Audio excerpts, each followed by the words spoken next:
नमस्कार सभी को, जय हो। मैं हूँ प्रिया हिमाचल से। मेरे चैनल में एक और ब्लॉग में आपका बहुत बहुत स्वागत है। और ये सुहानी सी सुबह शुरू हो चुकी है बर्फ़बारी के साथ। और करवा चौथ की कहानी भी शुरू हो जाती है इसी दिन से। नहीं, इस दिन से नहीं, बहुत पहले से ही शुरू हो जाती है।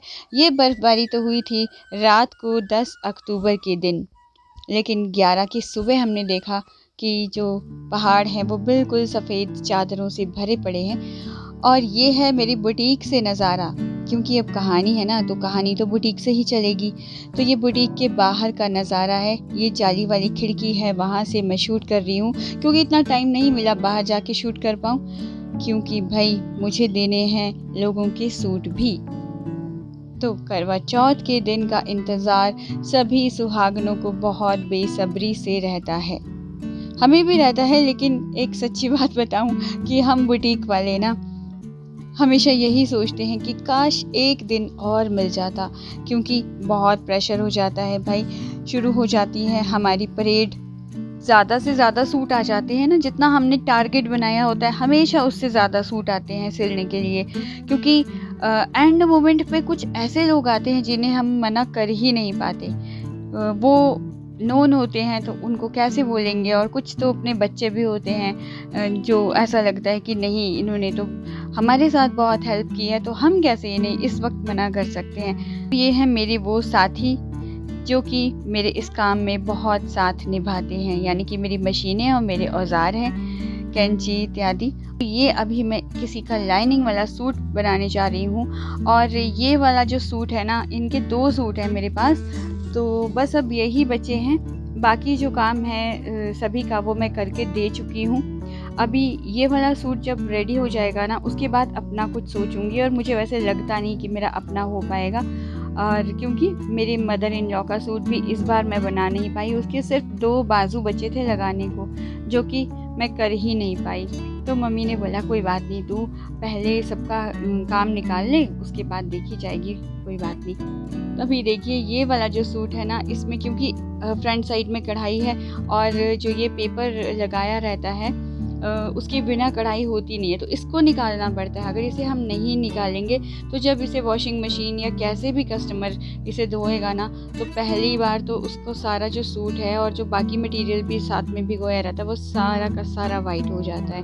तो कोशिश तो मैं यही करती हूँ कि सभी कस्टमर्स की ये वाला जो चीज़ है इसे निकाल दूँ। वैसे कस्टमर को खुद भी इसे निकाल के दे देना चाहिए, ताकि हम लोगों पे ज़्यादा बर्डन ना पड़े। देखो बहुत ज़्यादा होता है ये काम, और इसमें धागे धागे भी अटके रहते हैं, उनको निकालना करना बहुत मुश्किल होता है। अभी मैंने सूट की एडजस्टमेंट सारी कर दी थी, लेकिन जैसे ही इस पर नज़र पड़ी तो फिर मैंने सोचा पहले इसे निकाल देती हूँ। मतलब जितना मेरे से संभव हो पाता है उतना मैं कर ही देती हूँ, और कोशिश करती हूँ ये चीज़ निकल जाए। ये देखो, ये कुछ ऐसी ऐसी होती है। अब ये जो है ना, ये है गला बना हुआ। तो रेडीमेड्स के जब गले, मतलब जो सेमी स्टिच टाइप होते हैं जिनके गले बने होते हैं, और उसमें भी हमें लाइनिंग भी अटैच करनी होती है, तो हमें बहुत वो मुश्किल आती है। और कस्टमर तो यही सोचता है कि सेमी स्टिच है तो सूट जल्दी बन जाएगा, लेकिन ऐसा नहीं होता। बाजू हमें निकालने पड़ते हैं, तीरे की कटिंग देनी होती है। तो इसलिए ये वाले जो सूट हैं इनको बनाने में हमें थोड़ी सी परेशानी ज़रूर आती है, क्योंकि एडजस्टमेंट इनकी हो नहीं पाती। इनकी कटिंग भी बहुत थोड़ी डिफरेंट तरीके से करनी पड़ती है, तो इस वजह से हमें टाइम काफ़ी लग जाता है। तो ये वाली जो शर्ट है ना, ये इसी वजह से थोड़ा सा लेट हो गई कि मैं सोचती रही कि इसको अब कैसे किया जाए, क्योंकि अगर मैं इसका नेक खोल देती तो शायद ये उस जगह पे दोबारा से वैसे ही एडजस्ट हो नहीं पाती थी। तो मैंने फिर इस बिना इसके नेक खोले ही इसमें लाइनिंग अटैच की। देखिए, अगर आप जानना चाहते हैं ना कि कैसे कैसे ये काम होते हैं, तो मैं आपको बेसिक से बताऊंगी, लेकिन उससे पहले मुझे कमेंट्स चाहिए होंगे। जानना चाहते हैं स्टिचिंग कैसे होती है, कैसे की जाती है, तो बेसिक से शुरू करना पड़ेगा, और उसके लिए अलग से एक चैनल होगा। तो अब हम सूट को पिन अप करेंगे और उसमें लास्ट में फिर लाइनिंग अटैच करेंगे।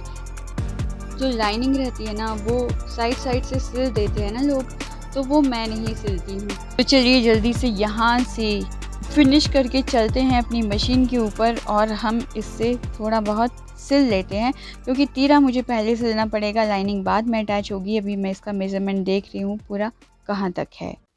और अपना सूट बनाने को तब तक मन नहीं करता कि जब तक किसी एक कस्टमर का सूट भी रह जाए, क्योंकि सभी ने करवा चौथ का व्रत रखना और सभी को खुश होने का भाई हक है।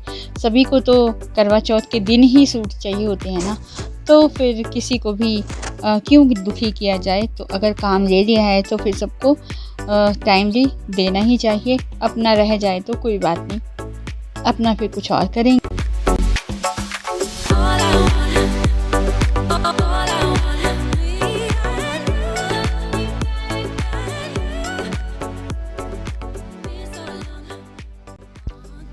और यहाँ पर 12 अक्टूबर की रात तक मैं ऐसे ही काम करती रही, क्योंकि काम पूरा हुआ नहीं था।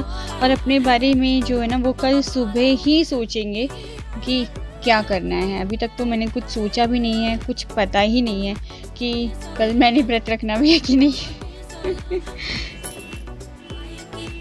तो ये बन गया है वो सूट जो कि आ रहे थे, और बर्फ़बारी वगैरह स्नोफॉल कुछ भी इंजॉय नहीं किया, इस सूट को बनाते रहे। साथ में ये है प्लाज़ो, और ये देख लीजिए प्लाज़ो के नीचे जो मैंने लगाई है किंगरी, और ये कम से कम भी तो 30 इंच इसका जो घेर है वो है 30 इंच।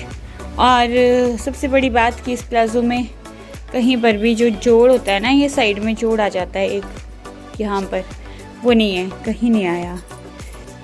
इसका जोड़ीदार एक और सूट है। सूट तो बहुत सारे बनाए थे, लेकिन अभी सिर्फ यही बचे हैं तो यही देने जाना है, बाकी सब चले गए सूट। मुझे शूट करने का भी मौका नहीं मिला, इतनी जल्दी जल्दी लोग आए और लेके चले भी गए। और ये सूट्स वगैरह का जो काम है ना स्टिचिंग के, वो कल ही ख़त्म कर लिए थे। आज सिर्फ प्रेस किया है मैंने इन सूटों को, और उसके बाद फिर मैंने सर धोया। सुबह हम लोगों ने सरगी खा ली थी, और सरगी सुबह 3 बजे मैं उठ गई थी, लेकिन 3 बजे फिर मैंने कहा बहुत जल्दी है तो मैं सो गई दोबारा से। और मदर इन लॉ ने मुझे 4 बजे उठाया, फिर हम दोनों ने मिल करके सरगी खाई।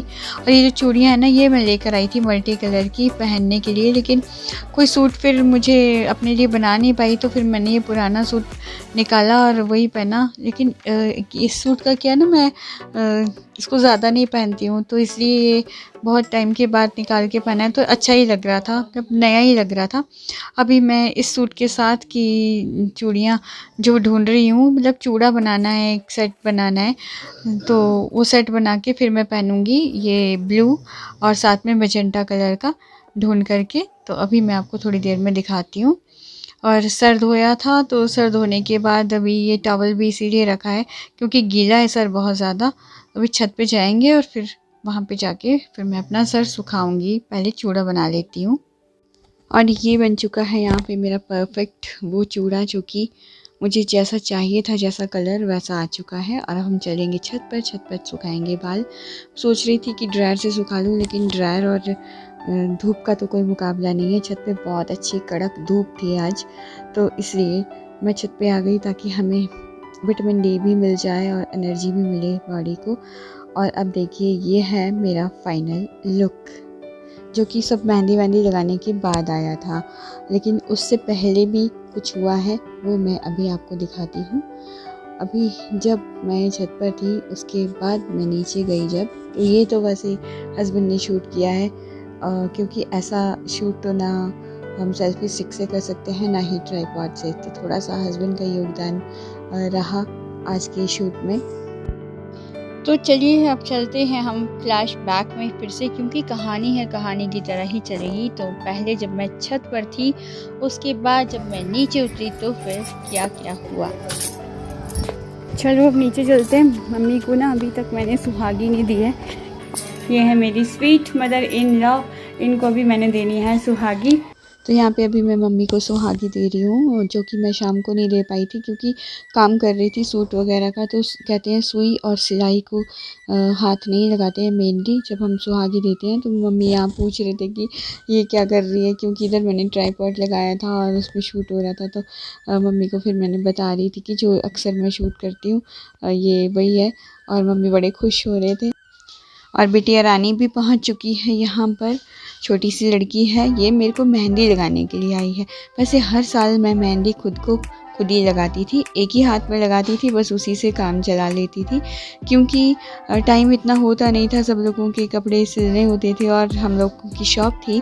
लेकिन इस बार हमने बुटीक घर पे शिफ्ट कर लिया तो इसने कहा कि मैं आपको घर पे ही आकर मेहंदी लगा दूँगी क्योंकि रोज़ तो आती ही है, तो इसलिए ये आज मुझे मेहंदी लगाने के लिए स्पेशली आई है। और देख लो इसने मेरे हाथों का क्या हाल किया है, बांध दिए इसने मेरे सारे हाथ क्योंकि मैंने चूड़ियाँ पहनी थी तो ये कह रही थी ये निकालनी पड़ेंगी। मैंने कहा अब तो निकालनी नहीं है क्योंकि भाई एक बार अब ये पहन लेते हैं तो इन्हें बार बार निकालते नहीं हैं। इसने वो उनको पकड़ के बांध ही दिया ताकि ये चूड़ियाँ जो हैं आगे आए नहीं और जो मेरी मेहंदी है वो ख़राब ना हो।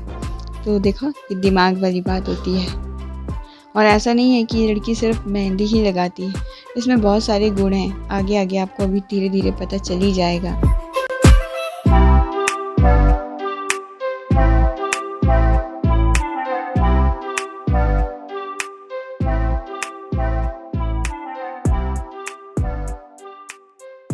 और ये है बिटिया रानी कर रही है सिलाई का काम भी। मैंने कहा है ना कि बहुत मल्टी टैलेंटेड है ये लड़की। और अब अगर मैं आपको अपने बारे में बताऊं कि मैंने कोई पार्लर गई या मैंने कहीं पर फेशियल कराया या कुछ, तो ऐसा मैंने कुछ भी नहीं किया। हाँ, मुझे पार्लर का काम काफ़ी सारा आता है, तो मैंने फेशियल वगैरह भी खुद ही कर लिया था सर धोने के बाद। मतलब जब मैंने कलर लगाया था ना तो साथ साथ में मैंने सब कुछ कर ही लिया था तकरीबन। और मेहंदी इसने मेरी लगा दी है। और यहाँ पर अब सज रही है विधि माता। और ये सज रही है हमारी विधि माता। ये हमारी बॉम्बे की से आई है मॉडर्न विधि माता।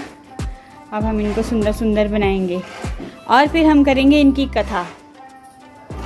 और ये कौन सजा रहा है मैं दिखाऊँ आपको, दिखाऊँ? ये देखो, इसका हेयर कट मैंने किया था। विधि माता को हम सजा रहे हैं।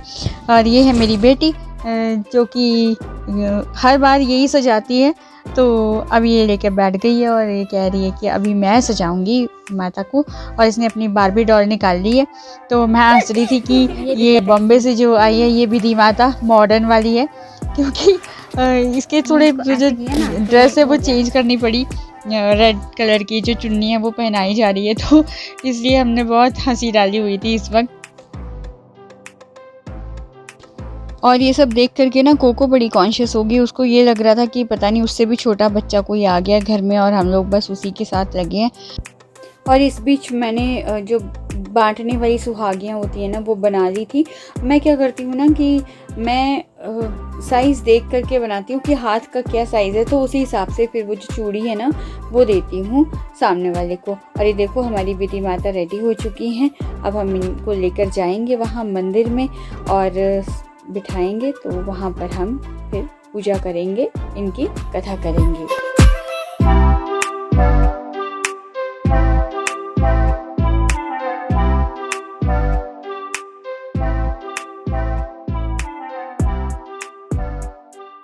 अब विधि माता को तैयार करने के बाद वो दिया तैयार हो रहा है जिसको कि हमने आज इसमें बत्ती डाल करके वहाँ पर जलाना है।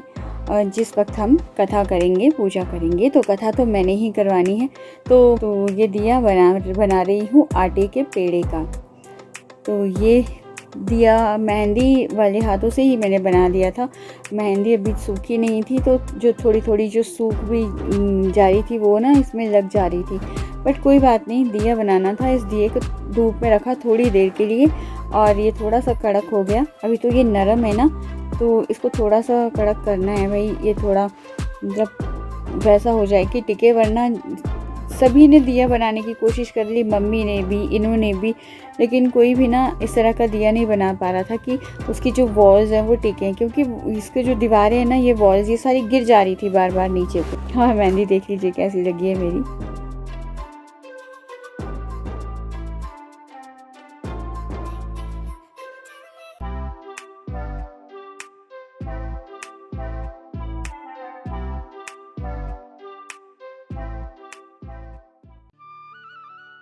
और यहाँ हम महादेव के मंदिर में पहुँच चुके हैं। मेरे घर के साथ ही 2 कदम की दूरी पर ये मंदिर है, यहीं पर सबको बुलाया है। देखते हैं कितने लोग आते हैं कथा के लिए। और ये हमारी थाली सज चुकी है। ले बीरो कुड़िए कर बड़ा, ले सर्व सुहागन कर बड़ा, ले कत्ती नाय टेरी ना, कुम्च रखड़ा पेरी ना, वाण पैर पाईना, सुतड़ा जगाईना, ले रूठड़ा मनाईना, बहन प्यारी बीरा, चन चढ़े तो पानी पीड़ा। बस ऐसे ही बीच बीच में कथा और बीच बीच में ये गीत जो है वो होता है, और इससे कथा थोड़ी सी इंटरेस्टिंग भी हो जाती है। और ये जो गीत गाया जाता है बीच में, इसका भी एक मतलब होता है, लेकिन वो अभी मैं नहीं बताऊंगी, वो फिर किसी और समय या नेक्स्ट ईयर के जो ब्लॉग है उसमें बताऊंगी, क्योंकि ये ब्लॉग फिर बहुत लंबा हो जाएगा। पहले मैंने बहुत लंबा कर दिया, तो इंटरेस्ट बने रहना देना चाहिए ना, थोड़ा सा आगे के लिए भी रखना चाहिए। तो ये क्योंकि स्टोरी है तो स्टोरी की तरह ही चलती रहनी चाहिए। जिस मंदिर में हम बैठे थे वहाँ से लोकेशन कितनी सुंदर है, पहाड़, उधर पहाड़ कितने प्यारे नज़र आ रहे हैं, और नीचे मैदान है, और उसके इधर पे ना उरे पे खड है, तो खड की आवाज़ बहुत ज़्यादा हो रही थी, तो इसलिए मुझे वॉइस ओवर करना पड़ा यहाँ पर, वरना यहाँ पर हमने गीत भी गाए हैं, कीर्तन भी किया है बाद में। और मतलब शाम होते तक, जैसे दिन ग्रुप होते तक हम लोग यहीं पर बैठे हैं, और सूरज ढल चुका था, यहीं बैठे बैठे अंधेरा हो चुका था। उसके बाद हम यहाँ से अपने घर गए थे सभी लोग। वैसे तो हम हर दिन अपनी पति, बच्चों और घर वालों की सलामती के लिए रोज़ भगवान से प्रार्थना करते ही हैं। आस पड़ोस के जितने भी हमारे नोन हैं उनके लिए भी प्रार्थना करते हैं, सभी के लिए, सारे विश्व के लिए प्रार्थना करते हैं। लेकिन हर बार साल में कुछ ऐसे दिन निर्धारित किए गए हैं जिनमें कि कोई पक्ष लगा होता है, और उस दिन जैसे बच्चों के लिए पूजा होती है, अभी अहोई अष्टमी का व्रत भी आने वाला है, और पति के लिए एक दिन निर्धारित होता है कि करवा चौथ का व्रत जो है वो लेडीज़ करेंगी। ज़रूरी नहीं है कि सभी लोग करें ही, मैंने भी बीच में 1-2 बार व्रत नहीं रखा है, क्योंकि सब चीज़ें ये मन से चलती हैं, और अगर हमारा जो मन है और सिचुएशन है और हेल्थ है वो ठीक है तो फिर हम सब कुछ करने को तैयार रहते हैं। लेकिन अगर मन ही ठीक नहीं होगा और कुछ सिचुएशन ऐसी अच्छी नहीं होगी तो हम नहीं भी उस चीज़ को करते हैं कभी। और इस बात पे बहुत कंट्रोवर्सी चलती है पूरे देश में कि भाई रखना चाहिए नहीं रखना चाहिए। तो मैं तो यही कहूँगी, ये सब चीज़ें, ये सब बातें जो है वो अपने मन से होती हैं। अगर किसी को रखना है तो वो उसका अपनी इच्छा है, और किसी को नहीं रखना है और वो ये सोचते हैं कि वैसे भी काम चलता है, तो हाँ उनकी भी अपनी इच्छा है। तो इस चीज़ में किसी के साथ ज़बरदस्ती नहीं होनी चाहिए कि भाई तुम्हें तो ज़रूरी रखना ही पड़ेगा, और ऐसे करके पूरा दिन भर आपको पानी नहीं पीना है, खाना नहीं खाना है। अगर कोई नहीं कर पाए, किसी को हेल्थ प्रॉब्लम हो तो क्या करेगा, नहीं रख सकता ना। आप लोगों के इस बारे में क्या विचार है मुझे ज़रूर बताइएगा कमेंट्स करके। और हमारा जो व्रत है वो कुछ इस तरह का रहा, और उसके बाद जो है वो बैटरी डाउन हो गई थी, और शूट भी जो है ना ये मेरी बेटी ने किया है। मैं तो यहाँ पर व्रत की कथा बता रही हूँ, सभी को सुना रही हूँ। काफ़ी सारे लोगों को तो पता ही नहीं था कि यहाँ पे मंदिर में व्रत कथा हो रही है, वरना सब कह रहे थे कि हम भी आते। खैर नेक्स्ट ईयर आ जाएंगे। और अब ना रात हो गई है, चांद निकल आया है, लेकिन आपको पता है मेरे घर के आगे बन गई है बिल्डिंग। पहले चांद यहाँ से सामने नज़र आता था, लेकिन अब नहीं आता, तो इसलिए चांद हमने देख लिया था और पूजा भी कर ली थी, अर्घ भी दे दिया था। और यहाँ पर मैं अभी अपनी मम्मी को बया दे रही हूँ। हम लोगों ने जब व्रत की कथा की तो उसमें वो सारा ब्रय का सामान रखा जाता है जो कि अपने से बड़ों को दिया जाता है। जैसे अब मेरी मदर इन लॉ हैं तो मैं तो उन्हें ही देती हूँ, और आपके घर में कोई नहीं हो तो आप किसी ऐसी लेडी को दे सकते हैं जिनसे कि आपको लगता है कि जो आपको गाइड करती हैं, आपको शिक्षा देती हैं, लेकिन वो आपके मायके की तरफ की नहीं होनी चाहिए। तो ये मदर इन लॉ ने बना दिया था खाना, जिसमें कि है माँ की दाल और खट्टा और साथ में चावल, और बस। और पूरे दिन के व्रत के बाद जब इस वक्त खाने बैठते हैं ना तो मज़ा आ जाता है इसको खा करके। और अब ना मैं किसी को इनवाइट नहीं करने वाली हूँ, मुझे करनी है अपनी पेट पूजा भाई। ठीक है, thanks for watching everybody. Like share और सब्सक्राइब कर दीजिएगा। Bye bye, thank you.